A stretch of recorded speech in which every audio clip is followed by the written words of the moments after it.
तो हम लोग पढ़ रहे हैं हिंदी व्याकरण में संधि प्रकरण। ठीक है, संधि प्रकरण। और संधि प्रकरण में हमने स्वर संधि पे बात की। स्वर संधि में दीर्घ स्वर संधि, गुण स्वर संधि, वृद्धि स्वर संधि, यण स्वर संधि और अयाद स्वर संधि, है ना। हमने दीर्घ स्वर संधि में पढ़ा कि यदि कोई समान स्वर वर्ण से ही योग करेगा, दोनों तरफ अगर समान वर्ण योग करते हैं तो उनका जो योग होता है वो दीर्घ हो जाता है ना। तो वहीं दीर्घ स्वर संधि होती है। और संस्कृत में एक इसका सूत्र है, अकहा सवर्ण दीर्घा। ठीक है। गुण स्वर संधि में हमने बात की, तो गुण स्वर संधि में स्वर वर्ण आया आ के बाद अगर ई उ री, ऋस्व और दीर्घ दोनों ही है, यहां पर योग करेगा तो आ और ई के योग से ए, आ और उ के योग से ओ, और आ और री के योग से अर आदेश हो जाता है। ठीक है, ये बात हम किए थे आपकी गुण स्वर संधि। इसके बाद हमने बात की स्वर संधि में वृद्धि स्वर संधि। और वृद्धि स्वर संधि में हमने देखा कि आया आ के बाद यदि ए आई ओ औ योग करता है तो आया आ के योग से अगर ए आई के साथ हो तो आई, और ओ औ के साथ हो तो औ आदेश होता है। ये बात की है। ठीक है। स्वर संधि में अगली संधि थी हमारी यण स्वर संधि। ठीक है। यण में हमने बात की कि ई उ री के पश्चात यदि कोई असमान स्वर योग करता है। ठीक है। असमान का तात्पर्य यहाँ यही है कि ई का योग ई के साथ नहीं होना है, क्योंकि वो दीर्घ स्वर संधि में आपको बताया कि समान वर्ण के साथ समान वर्ण योग करता है। तो ई के साथ योग करेगा तो या असमान वर्ण, और उ के साथ योग करेगा तो वा, और री के साथ योग करेगा तो रा आदेश होता है। और जो असमान स्वर है वो इन या व रा के साथ लग जाएगा और ये हलन हट जाएगा। यही तो होता था। इसके बाद हम बात करेंगे अयादि स्वर संधि। तो अयादि स्वर संधि का मैं नियम बताया कि यहां ई उ री है और असमान स्वर का योग है। अयादि में ए आई और ओ औ का योग है। ठीक है। और असमान स्वर है।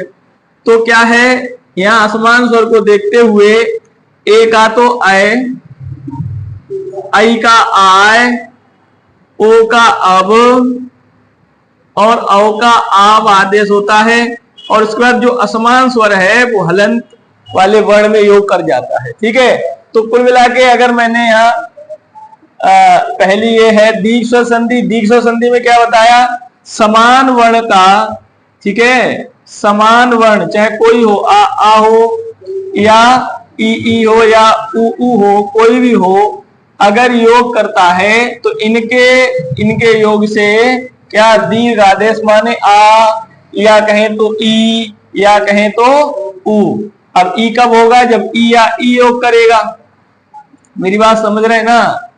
ई या ई योग करेगा तो आपका ई आदेश होगा। ऐसे ही ऊ की बात आएगी। तो ये हमारी स्वर संधि की बात चली। ठीक है। ये बातें समझ में आई। अब हम बात जो करेंगे वो आज हमारी है व्यंजन संधि पर। ठीक है। तो व्यंजन संधि पे बात करेंगे।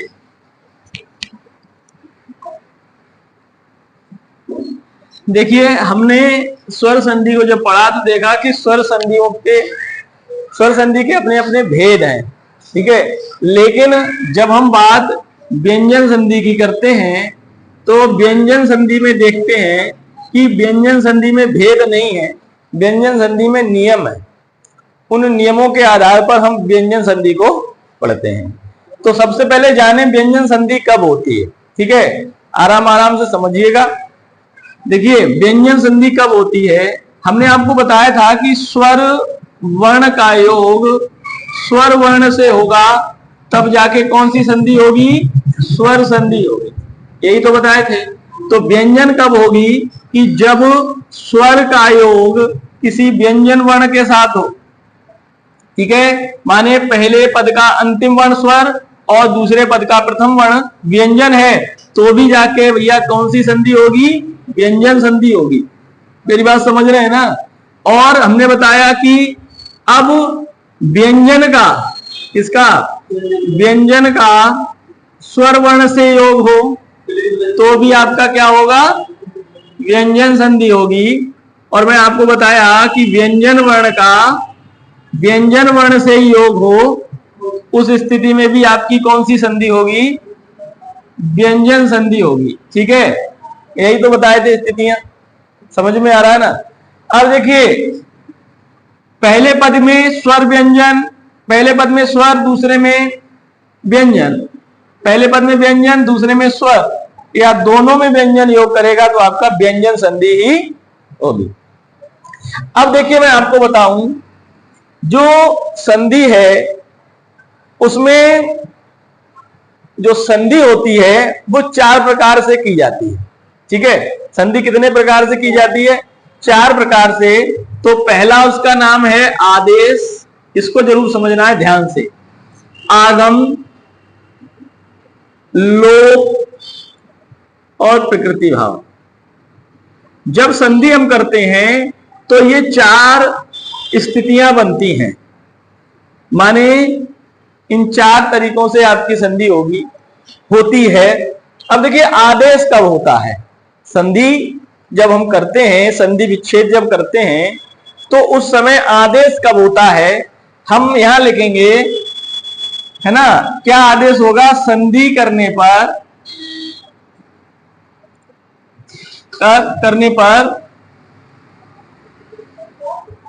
किसी वर्ण के स्थान पर नया वर्ण आ जाता है। किसी वर्ण के स्थान पर नया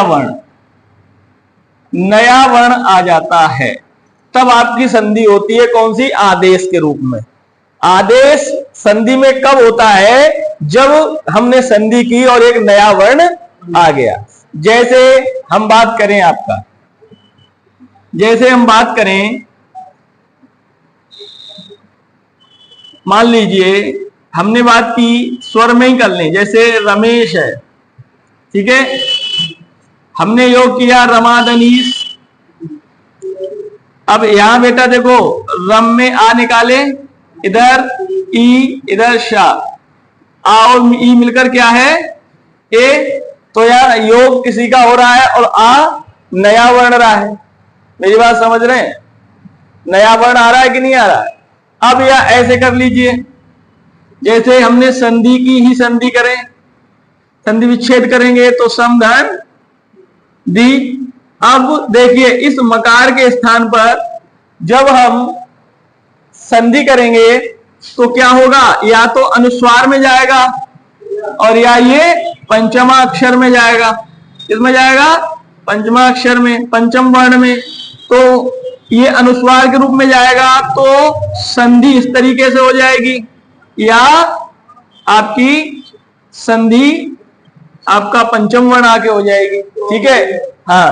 तो नया वर्ण है कि नहीं है? नया वर्ण है, तो हम इसको कहेंगे, यहां ए का क्या हो गया? आदेश।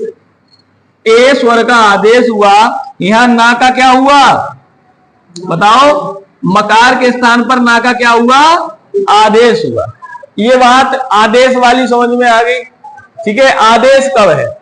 अब बात आती है जब हम आगम, आगम क्या होता है? आगम माने होता है स्वतः या स्वयं ही नया वर्ण आए, नया वर्ण आए, उस स्थिति में बेटा आगम होगा। क्या होगा? आगम। आगम कब होगा, कैसे होगा, वो समझिए। जैसे हमने संधि की समधन कृति, समधन कृति। ठीक है, समधन कृति। अब इसकी जो संधि विच्छेद है, ये इसकी संधि करेंगे तो ये हो जाएगी संस्कृति। क्या हो जाएगी? संस्कृति। अब देखिए इसमें दो चीजें हैं, मकार का यहां अनुस्वार हुआ, यहां तो क्या है? आदेश। बात समझिएगा, यहां मकार के स्थान पर क्या हुआ? अनुस्वार आ गया, ये क्या है? आदेश। लेकिन ये जो सा आ गया, ये सा माने या सुट कहते हैं इसको, इस सुट का क्या हुआ है बेटा? आगम। इस सुट का क्या हुआ है? आगम। यहां सा का आगम हो गया, इस सा का क्या हो गया? आगम। माने वो वर्ण था नहीं लेकिन आ गया। अब कभी संस्कृत की या संस्कृति की संधि विच्छेद कराएगा, है ना, संधि विच्छेद कराएगा तो आप समधनकृत करेंगे। समधनकृत, ये सा जो है आगम के रूप में है, और आगम माने में बता दिया सा स्वयं ही आके यहां पर प्रयोग में आता है, तो समधनकृत ये है क्या? यहां पर आगम। आगम का संधि में किस तरीके से प्रयोग है वो आपको ये बता दिया। अब अगला जो आता है भैया, ये है लोप। कौन सा है? लोप। तो लोप की स्थिति कब बनती है वो भी हम समझते हैं। ये बातें समझ में आ गई दोनों? तो लोप देख लीजिए। देखिए लोप माने होता है किसी चीज का गायब होना। अरे लोप, अरे भैया कहीं लुक जाना, खो जाना, गायब हो जाना, कहते नहीं लोप हो गया। लोप माने गायब होना। अब जब कोई संधि विच्छेद है और उसकी हम संधि करें, ठीक है, तो उस वर्ण का लोप हो जाए, संधि होने पर उस वर्ण का क्या हो जाए? लोप हो जाए। उस स्थिति में क्या होता है? उस स्थिति में आपका लोप हो जाता है। जैसे देखिए हमने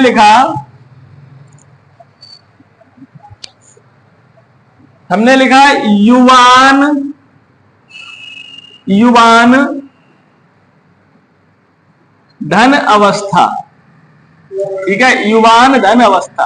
अब देखिए ये जो है नकार देख रहे हैं आप, ये युवान धन अवस्था, इस ना का बेटा क्या हो जाएगा? यहाँ लोप हो जाएगा। क्या हो जाएगा? लोप। अब लोप हो जाएगा तो यहां पर आप युवा है तो युव भी कर सकते हैं, ठीक है, अब आ लग जाएगा, ठीक है, या युवा तो युवन भी हो जाता है, युवा या युवान या युवन भी कर सकते हैं, ठीक है, युवन भी कर सकते हैं।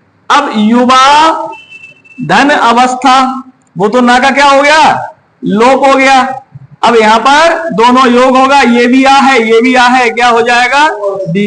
युवा अवस्था हो जाएगा। बात समझ में आई? तो ये कौन सी स्थिति है? तीसरी स्थिति है आपकी, कौन सी? लोप की। समझ में आ रहा है? ऐसी स्थितियां कभी कभी बनती हैं। तो संधि विच्छेद में ये अगर कभी पूछा जाए युवा अवस्था का संधि विच्छेद करें, तो उस स्थिति में आपको ऑप्शन दे दे युवा धन अवस्था, युव धन अवस्था, है ना, या युवान धन अवस्था, या इनमें से कोई नहीं, तो आप युवान धन अवस्था करेंगे। ये आपको जब पता होगा तभी तो करेंगे। ऐसे ही मैं आपको बताया आगम कब है, जैसे संस्कृत में समधनकृत, आप क्या करेंगे? समधन या सा का प्रयोग भी करेंगे।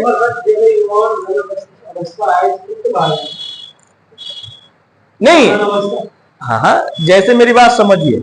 अब आप ये युवान शुद्ध है, शुद्ध शब्द है। जैसे एक आप प्रयोग करते हैं महान, है ना, महान प्रयोग करते हैं, तो ये नकार जो है यहां है तो, लेकिन आप उस महान का प्रयोग में महा का प्रयोग करते हैं, महा का प्रयोग करते हैं, लेकिन यहां पर ना है, ये यहां पर ना है। इसी तरीके से ये युवान है, ये शुद्ध अगर संधि विच्छेद करेंगे तो युवान शुद्ध ज्यादा है। वैसे तो हम हिंदी में युवा प्रयोग करते हैं, मेरी बात समझ रहे हैं? हाँ, संस्कृत के मूल अगर हम वाणी की बात करते हैं तो युवान है, क्या है? युवान। वैसे तो युवा भी सही है, युवा भी आपका सही है, हिंदी विकृत है लेकिन मानती है, युवा को शुद्ध मानती है, ठीक है। तो अगर आप संधि विच्छेद करेंगे तो युवान धन अवस्था करेंगे, सही है, मेरी बात समझ में आ रही है? हाँ। अब बात आती है प्रकृति भाव, चौथी बात आती है आपकी प्रकृति भाव। ये कब स्थिति बनती है? देखिए प्रकृति भाव का मतलब होता है, हाँ, प्रकृति भाव का मतलब नहीं होता है, प्रकृति भाव का होता है हुबहू वही, जैसे का तैसा, जैसे का तैसा बना रहे, उस स्थिति में बेटा कौन सा होगा? प्रकृति भाव। देखिए एक आपको उदाहरण देते हैं, आपने देखा भी होगा। जैसे हम संधि करते हैं प्रातः काल, किसकी संधि करते हैं? प्रातः काल।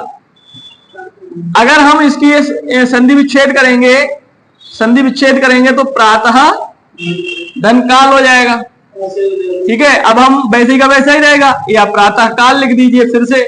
तो इस स्थिति में क्या है? हाँ माने हाँ, यहां पर क्या हो गया? प्रकृति भाव है। तो यह स्थिति विसर्ग की है। यह किसकी है? विसर्ग। ठीक है, यहाँ आ निकाल लेंगे, काल के साथ जोड़ेंगे तो विसर्ग की स्थिति बन रही है। तो संधि जो है वो 4 तरीके से है ना होती है, चाहे स्वस्थ संधि हो, व्यंजन संधि हो। मेरी बात समझ पा रहे हैं ना? तो कुल मिला के जब भी हम व्यंजन संधि में इनका ज्यादा प्रयोग है। ठीक है, व्यंजन संधि में इनका ज्यादा प्रयोग है। आदेश माने कोई भी वर्ण का एक वर्ण के स्थान पर कोई नया वर्ण आ जाना। वर्ण के स्थान पर नया वर्ण आना आदेश है। स्वतः नया वर्ण का प्रयोग हो जाना आगम है। कोई भी वर्ण जुड़कर या योग होने पर, संधि होने पर क्या हो जाता है? लोप हो जाता है, वो लोप की स्थिति है। और कोई वर्ण लोप भी नहीं होता, आदेश भी नहीं होता, आगम भी नहीं होता, उस स्थिति में क्या है? प्रकृति भाव है। वैसा क्या ही वैसा रहने पर प्रकृति भाव। ये कुछ बातें थी जो आपको समझ में आई। अब हम एक एक करके बात जो करेंगे आगे व्यंजन संधि पे करेंगे। ठीक है, नियम व्यंजन संधि के देखते हैं।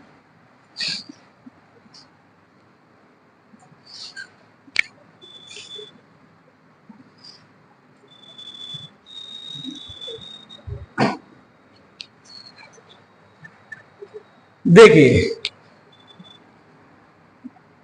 पहले नियम की बात करूं मैं, नियम नंबर 1। नियम नंबर 1। अब देखिए इसको समझना पड़ेगा पहले। ठीक है, क्या है नियम नंबर 1? क्या है?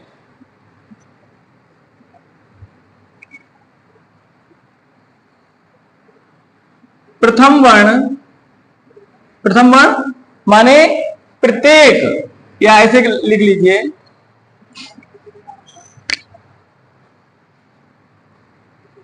किसी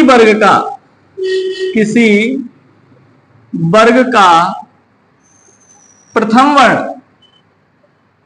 जब सघोष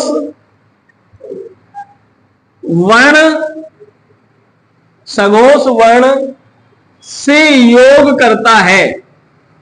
क्या करता है? योग करता है। सघोष वर्ण, और सघोष वर्ण मैं आपको बताया, वो भी बताऊंगा फिर से। सघोष वर्ण से योग करता है तो उस प्रथम वर्ण का अपने ही वर्ग के तृतीय वर्ण में आदेश होता है। आदेश होता है। आदेश का मतलब आप समझ ही गए। आदेश का मतलब क्या है?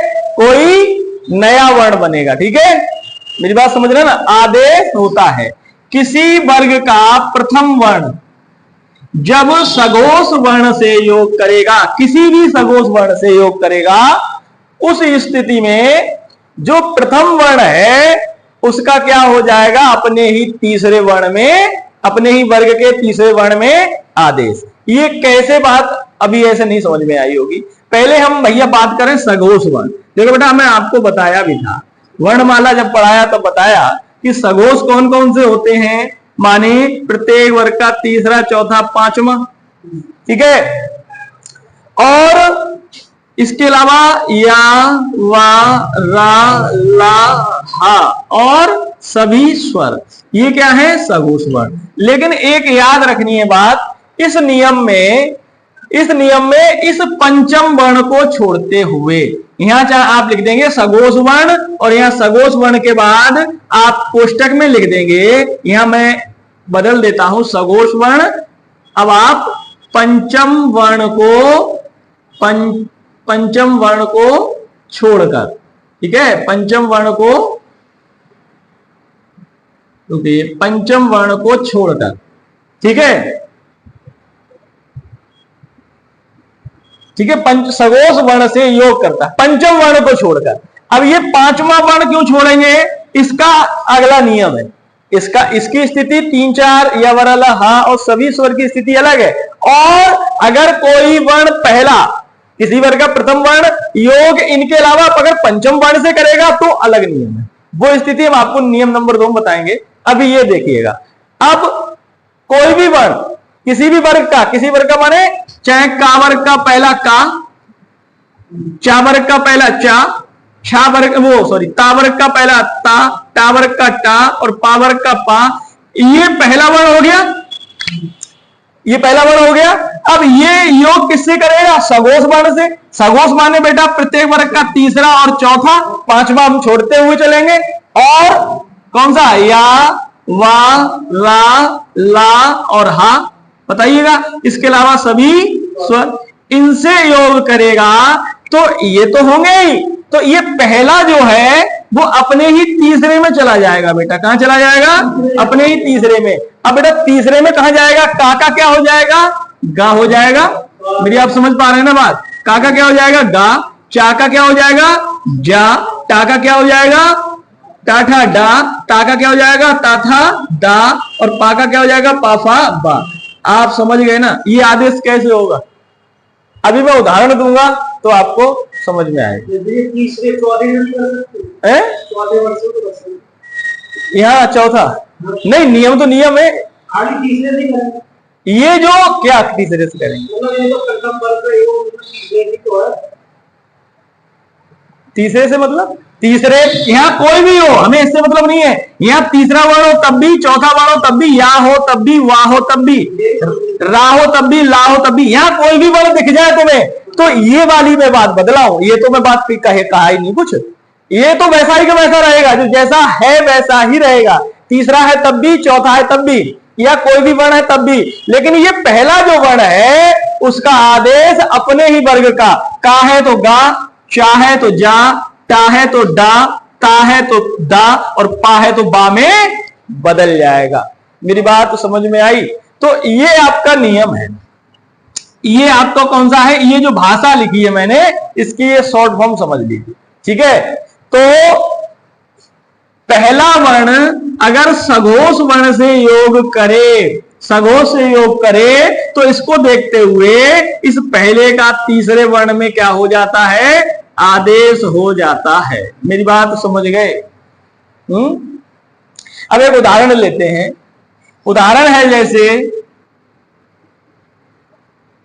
उदाहरण है अच धन अंत।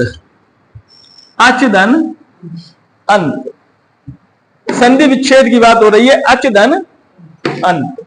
अब यह जो अच धन अंत है इसमें आप देखिए ये कौन सा वर्ण है, पहला वर्ण है।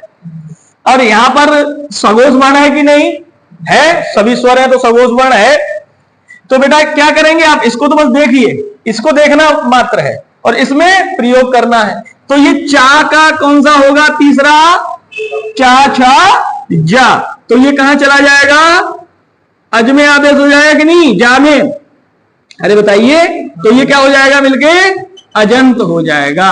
और इसकी अजंत की संधि विच्छेद करेंगे तो अच धन अंत होगा। ये भी याद रखना है आपको, ये बात भी आपको याद रखनी है कि हमें यहां अगर तीसरा वर्ण है और इधर अगर हम तोड़ेंगे तो ये किस में जाएगा, पहले वर्ण में जाएगा, प्रथम वर्ण में जाएगा। आप ये बात समझ गए। हाँ, अब देखिए एक और उदाहरण लेते हैं। अब्द है, शब्द क्या है, अब्द। शब्द क्या है, अब्द। अब्द माने क्या होता है, संधि विच्छेद बेटा इसकी करेंगे तो ये कौन सा वर्ण है, वाह है। और वाह किस वर्ग का है, अरे पा वर्ग का है। जब हम ये तोड़ेंगे तो ये पाकिस्तान पर आया है तो अब हो जाएगा कि नहीं, अब। और ये इधर क्या है, दा। और दा माने होता है तीसरा चौथा, है कि नहीं। देखो ता था दा तीसरा है, ये ध्यान रखना है। तीसरा पहला दूसरा नहीं होगा, पहला दूसरे का नियम अलग है। नियम इसमें हम आपको 20 से लगभग ऊपर पढ़ाएंगे, ठीक है। तो अप धन दा, अप माने बेटा क्या होता है, जल पानी होता है। क्या होता है अप माने, पानी। और दा माने देने वाला, दा माने क्या होता है, देने वाला। अब्द, अब्द कुल मिला के अप धन दा, जो पानी देता है, तो किसका पर्यायवाची हो जाएगा, ये बादल का पर्यायवाची हो जाएगा, ठीक है। किसका पर्यायवाची, बादल का, या पानी देने वाले किसी स्रोत का पर्यायवाची हो जाएगा। अब ये पा किस में जाएगा, प्रथम वर्ग, किसी वर्ग का प्रथम वर्ण है तो पा किस में जाएगा, ये अब ये वा में जाएगा, तो क्या हो जाएगा, अब्द हो जाएगा। मेरी बात समझ रहे हैं कि नहीं, ये आप समझ सकते हैं। और भी उदाहरण है, इसका फोटो ले फिर और उदाहरण कराते हैं आपको।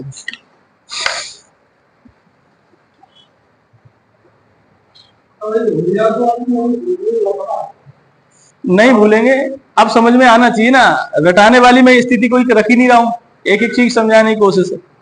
आप बताइए, रटाने वाली स्थिति तो नहीं है, क्यों भाई, रट रहे हैं कि समझ रहे हैं,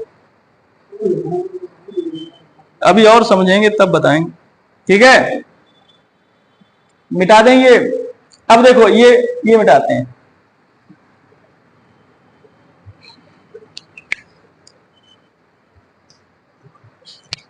अब एक उदाहरण है दिगंबर, ठीक है। इसकी संधि विच्छेद होती है बेटा दिक धन अंबर। अब देखिए, अब आपको संधि करनी है दिक धन अंबर की। क्या करनी है, संधि। ये का है, पहला वर्ण है, यह केवल आपको देखना मात्र है, क्या सगोष वर्ण है। का क्या हो जाता है, गा आदेश हो जाएगा, गा आदेश क्या हो जाएगा, गा आदेश होगा, तो ये हो जाएगा दिग। अरे बताइए हो जाएगा कि नहीं। अब ये स्वर कहां लग जाएगा, गा में, तो ये गा क्या हो जाएगा पूरा, तो ये दिगंबर हो जाएगा। बताइए हो जाएगा कि नहीं। हाँ, अब नहीं होगा ऐसा। अगर आप हमारी बात शुरू से समझते चले होंगे तो ऐसा अब नहीं होगा। एक एक चीज स्वर संधि में भी यही चीजें आपको समझाया। अब है ये बागीस, क्या है, बागीस, गा आया है। अब पहला वर्ण क्या है, का, तो बाक धन, बाक हेलन इसलिए लगाइए, स्वर जुड़ा है ना, स्वर होता है पूरा हो जाता है, बाक धन ईस। समझ में आया। हाँ, अब बेटा बाक धन ईस, बागीस। अब ये देखिए, ये किस में जाएगा, तीसरे वर्ण में, का गा हो जाएगा भैया, गा आदेश हुआ, गा लिख लेंगे, बाग हलंत लगाए बेटा, हलंत के बाद स्वर है, बिल्कुल है, तो हम क्या करेंगे, गा में लगा देंगे, तो ये पूरा हो जाएगा बागीस, ठीक है। हाँ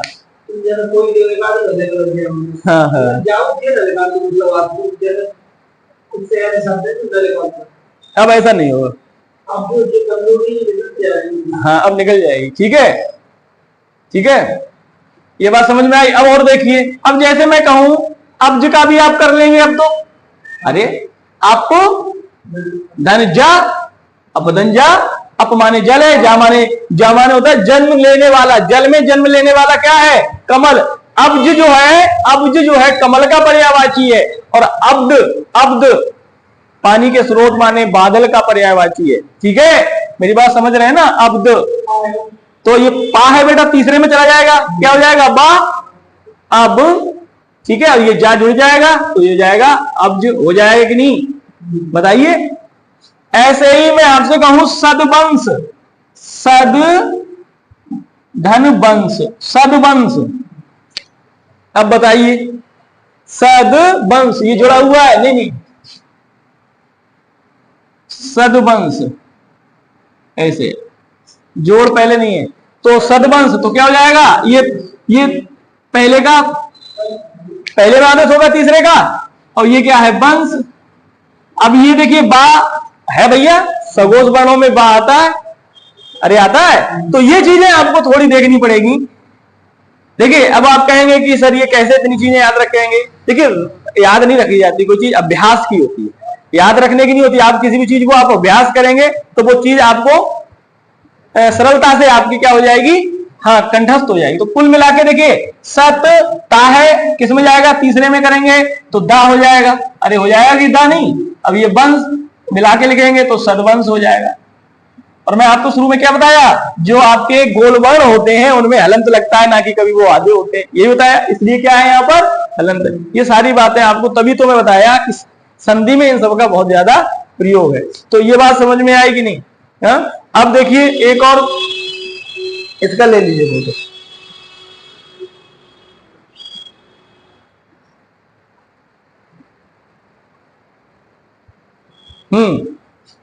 अब देखिए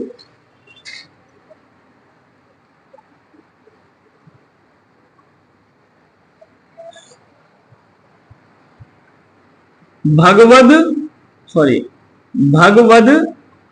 गीता, भगवद गीता। अब अगर हम आपसे कहें इसका विच्छेद करें तो ये टूटेगा भगवत गीता।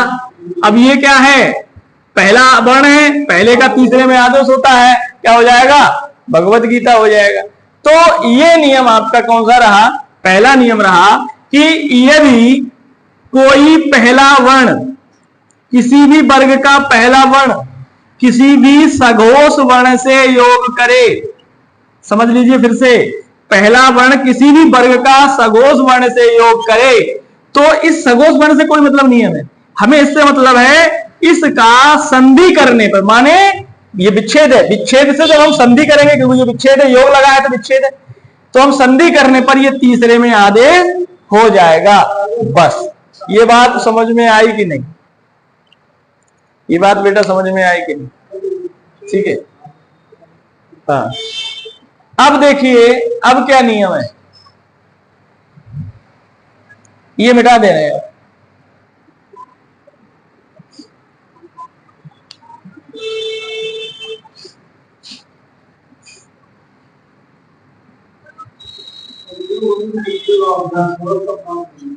हाँ हो जाएगा, वो अभ्यास की बात है, घर पे किताबें हैं उनसे अभ्यास करिए, नहीं आए पूछिए। ठीक है। अब वो अगला नियम जो है, नियम नंबर 2, पहला क्या नियम था समझ में आया, ठीक है। अब दूसरा क्या नियम है, पहला तो मैं बता दिया, दूसरा क्या है कि जब किसी भी वर्ग का, कौन सा बेटा, किसी भी वर्ग का पहला वर्ण योग करे, ठीक है, पहला वर्ण योग करे और उसके साथ कौन सा वर्ण योग करे, पांचवा, हाँ, तो क्या हो जाएगा आप बताइए, क्या हो जाएगा? अगर यहां या पांचवा है तो वह इस वर्ण का पांचवा हो जाए, इस वर्ण का पांचवा हो जाए। हाँ, पंचम वर्ण में आपका बदल जाएगा। हाँ हाँ, अब देखिए उदाहरण ले लेते हैं हम लोग। अब जैसे उदाहरण लिया हमने, ठीक है, ये पांचवा वर्ण में आ गया, लिख दे, भाषा लिख दे, भाषा ऐसे लिख दीजिए, यदि किसी वर्ग का प्रथम वर्ण, किसी वर्ग का प्रथम वर्ण किसी भी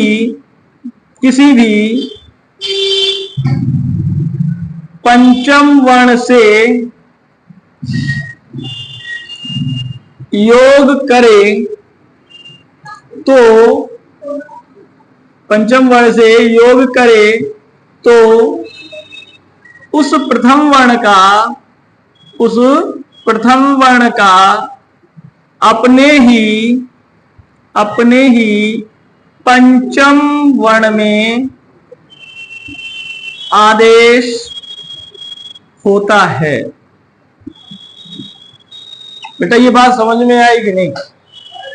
अपने ही पंचम वर्ण में आदेश। देखो बेटा, यहां पर आपको ये देखना है केवल पांचवा वर्ण है कि नहीं, बस देखना है मात्र है। हाँ, और यहां पहला वर्ण है कि नहीं, फिर आपको क्या करना है, उस पहले वर्ण का उसी वर्ग का पांचवा लगा देना। मैंने यहां लिख दिया सतधन मार्ग, सतधन मार्ग, सतधन मार्ग, ठीक है।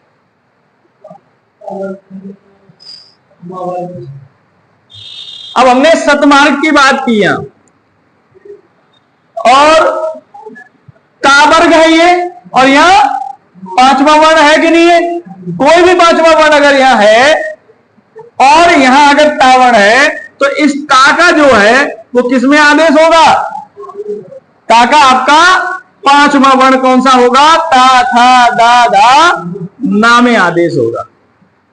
ता था दा धा ना में आदेश हो जाएगा। मेरी बात समझ रहे हैं? तो आपका कैसे हो जाएगा? सन और मार्ग, सन्मार्ग हो जाएगा।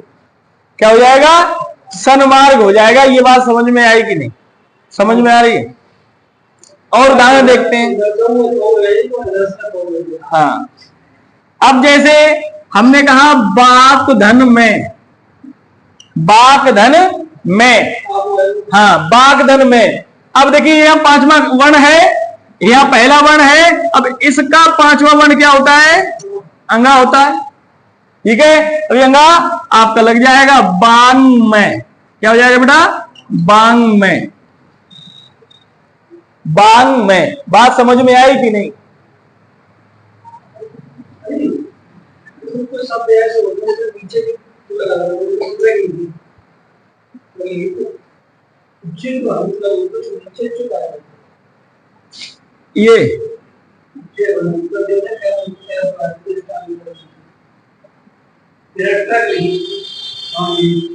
ये है? अरे तो वो आप छुट्टी कर रहे हैं तो फिर कैसे बता दें? सब बता दिए ये आपको। ये रा है, टा पे ये तो हलंत है बेटा, और ये रा है। कौन सा रा? स्वर सहित वाले। चार रा आपको बताए थे। पहला रा ये होता है, ठीक है। दूसरा रा आपका ये होता है, ये स्वर सहित रा है जो आप ऐसे लगाते हैं इस प्रकार में, ठीक है। इसके बाद आपका ये भी रा वही है जो ये है। तो ये वाला जो रा है ये रा है। मेरी बात समझिए, ये गोल वर्णों में लगता है, जैसे टा, डा, ढा, ठा, ढा, इनमें लगता है ये, ठीक है। तो ये तो रा है यही वाला, लेकिन ये हलंत है क्योंकि गोल वर्णों में हलंत भी लगता है। मेरी बात समझिए, ये क्या है? हलंत भी है ये। तो सन्मार्ग बांग में। और अगला देखिए, जैसे हम और बात करें, जगत धननाथ, जगत धन नाथ, जगत धननाथ। अब बेटा ये ता है, इधर तो ना है, कोई भी वर्ण हो, पांचवा वर्ण हो, और ये ता का कौन सा हो जाएगा? पांचवा वर्ण ना। तो ये क्या हो जाएगा? जगन्नाथ, जगन्नाथ। बात समझ में आई? तो प्रथम वर्ण ये तो हमने तभी तो पांचवा वर्ण आपसे कहा था, ये अभी छोड़ेंगे। हाँ, तो व्यंजन संधि है, व्यंजन संधि का नाम थोड़ा नहीं है। स्वर संधियों में नाम पूछे जाएंगे, इसमें नाम नहीं पूछा जाएगा। बस पूछा जाएगा कौन संधि है, स्वर संधि, व्यंजन संधि या विसर्ग संधि, तो आप बता देंगे व्यंजन संधि है। ये बात समझ में आ गई? फोटो ले लीजिए इसके, फिर उदाहरण लिख देते हैं और।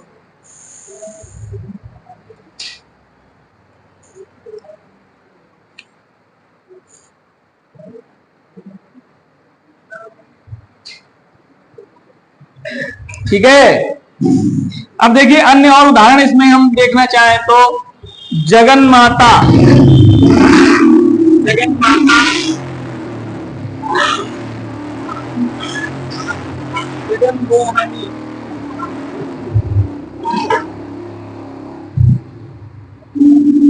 में, में, हाँ ये उदाहरण है। सन्नारी,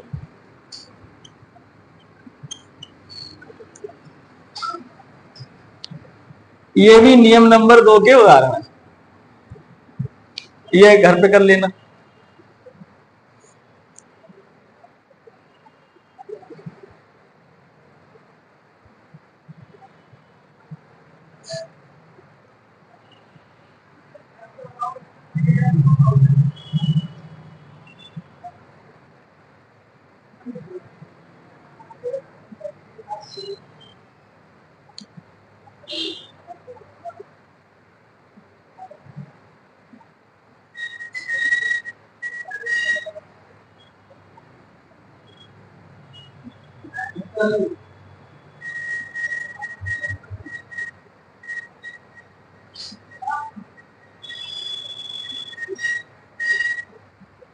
ठीक है,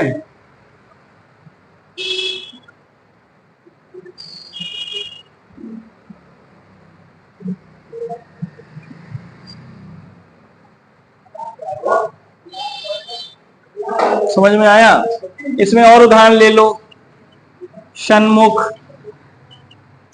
षण्मुख है, उन्मत्त है, उन्मत्त, उन्मत्त है, चिन्मय है, चिन्मय, चिन्मय, तन्मय, तन्मय। ठीक है, ये महत्वपूर्ण कुछ उदाहरण है इसके।